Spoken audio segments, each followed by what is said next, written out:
તો વિરામ બાદ આપનું સ્વાગત છે। હાલ એક મહત્વપૂર્ણ સમાચાર। ખ્યાતિ હત્યાકાંડનો મુદ્દો હવે ગુંજશે સંસદમાં। સંસદના શિયાળુ સત્રમાં ખ્યાતિ હત્યાકાંડ ગુંજશે। રાજ્યસભાના સાંસદે આ બાબતે ચર્ચા કરવા નોટિસ આપી છે। તંત્રની મિલીભગત વગર આ કાંડ શક્ય નથી, કોંગ્રેસે આરોપ લગાવ્યા છે।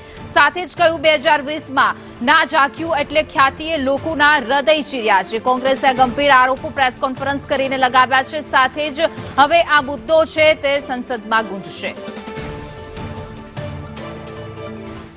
2022માં ના જાગ્યું એટલે ખ્યાતિએ લોકોના હૃદય ચીર્યા છે। કોંગ્રેસે સીધા આરોપ કર્યા છે। ખ્યાતિ હોસ્પિટલનો આ મુદ્દો ગુંજશે હવે સંસદમાં, કારણ કે આવતું શિયાળુ સત્રમાં આ મુદ્દો વિપક્ષ દ્વારા ઉઠાવવામાં આવશે। રાજ્યસભાના સાંસદે આ મામલે ચર્ચા કરવા માટે પણ કહ્યું છે। સંસદના શિયાળુ સત્રમાં ખ્યાતિ હત્યાકાંડનો મુદ્દો ગુંજશે। જે રીતે ખ્યાતિ હત્યાકાંડમાં એક પછી એક કૌભાંડો બહાર આવી રહ્યા છે, તેને લઈને વિપક્ષ પણ રાજનીતિ કરી રહ્યું છે। તંત્રની મિલીભગત વગર આ કાંડ શક્ય નથી, કોંગ્રેસ દ્વારા આરોપ કરવામાં આવી રહ્યા છે।